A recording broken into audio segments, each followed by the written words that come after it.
2020 is the year where so much has seemed to change. And for me, one of the biggest changes is the fact that I've started reading again.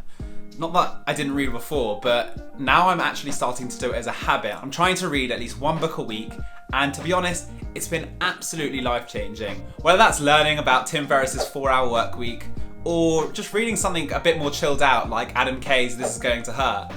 Reading has definitely taught me so much over the past few months. And that brings me to my next point, all about this one particular book. Now, if there's one book that I can get you to add to your Amazon wishlist basket or to buy straight away right now, it is this one. It's The Third Door by Alex Banayan. And if you caught my video all about productivity, then you should know that using that 2-minute rule where if something takes 2 minutes or less, you have to do it right away, you should all be putting this book in your basket right now and pressing buy, because I promise you, you will not regret it. And it will probably take you less than 2 minutes to buy this book straight away, so feel free to use the rest of your allotted 2 minutes to hit subscribe on this channel and to support me on this journey, and it'll be very much appreciated. Let's actually see how long that would take. Step 1. If the internet loads. Boom. Done. Step 2. Subscribed. May as well add the cheeky notification, and that was all of 20 seconds. Now, if you're at this part of the video and you haven't subscribed and you haven't bought the book, then what are you doing? But don't worry about it, because in the rest of this video, I'm going to convince you exactly why.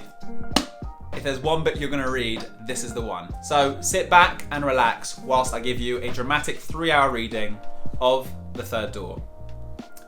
Chapter 1. The Ceiling. No, God! No, God, please, no! Instead of that, what I'm going to do in this video is basically just share with you some of the most amazing insights that I took from this book that hopefully can be of use to you if you don't end up reading the book. But if you do end up reading this book, there is so much more that you're going to learn from it.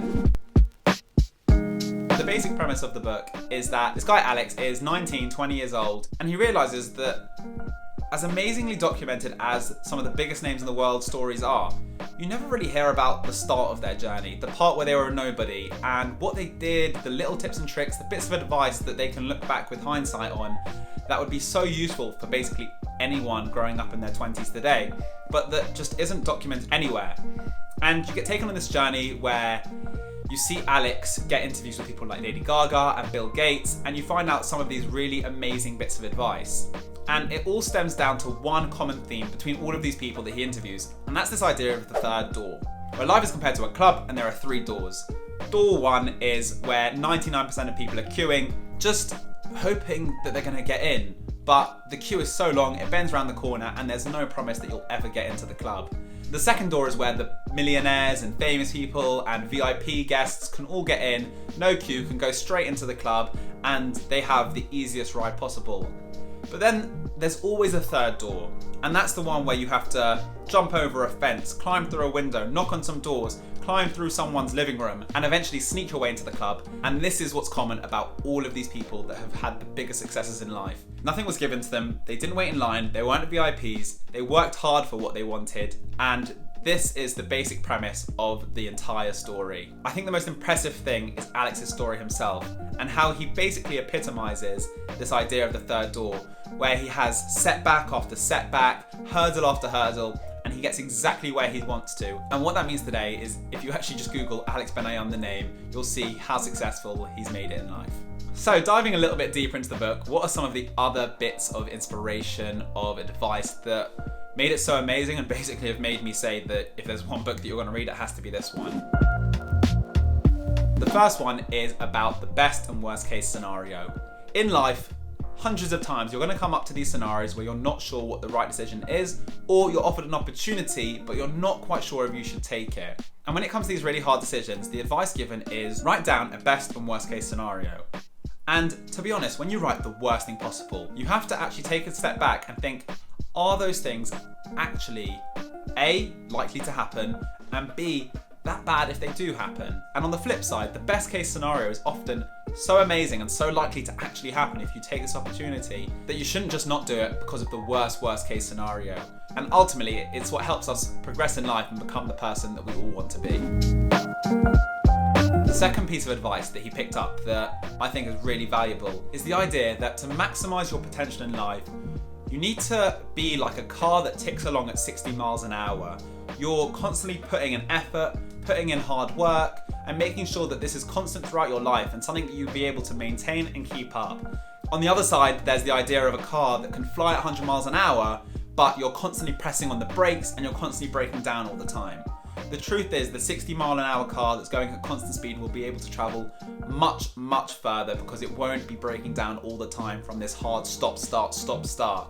And that's the same for life. If you want to get far, if you want to reach your potential, it's all about making sure that you're waking up every day and putting in the effort that you know that you can, and not waking up at 4 in the morning for a couple of months where you feel super motivated, but then also waking up at midday when you don't feel super motivated. It's much better to have that constant 8 a.m. wake up every day in your life. And obviously it's not just about waking up, but it's just about how you take that into your life every single day. And a third bit of advice is this idea of mentors. One of the main aspects of this story was Alex being able to pick up an amazing mentor. When it comes to mentor, this isn't something that I've got myself, but it's definitely something that I'm aspiring to get. Because in life, you often come across challenges and hurdles that are really difficult to overcome. And there are people that have done or completed those hurdles. And instead of constantly trying to attack something that you really are struggling with, often the even braver, stronger, and wiser choice is to get advice from someone that's done it before. You're saving yourself time, you're being more efficient, and despite many people thinking that asking for help is a weaker choice, it actually takes some of the bravest people in the world to admit when they can't do something and when they could use the help of others. And that's the whole idea behind mentors. I think they are a brilliant idea, and to be honest, if I could find someone like Alex to be my mentor, I would take that opportunity hands down, and I think it's something that we should all strive to look for in the upcoming year. Now, those 3 bits of advice were things that I picked up in the first 50 pages of the book. Bearing in mind that it's a 300-page book, there are so many more pockets of wisdom that you will pick up when you read this book. To be quite honest, all of the explanations and the different insights and some of the tips that I've given that I've learned from this book all come down to one thing. And that's, if you have this dream or this idea or a project or something that you want to get started on, maybe it's to do with your fitness, maybe it's to do with a bit of a side business that you're trying to set up, or maybe it's just a new habit that you want to add to your life. If you're just one push away from reaching any of those goals, then I can't recommend this book enough, because it's the push that you need to get over that hurdle, to start what you want to start today. Now, after this video, I hope that if I didn't do it beforehand, I persuaded all of you to go straight onto Amazon and buy that book straight away, because again, as I promise, you will not regret it in the slightest. It's an amazing book and definitely one that I would highly recommend to go straight to the top of your list. And as before, if you're buying the book, hit subscribe on the channel because it'd be amazing. Drop a like, drop a comment, and I'll see you in the next video.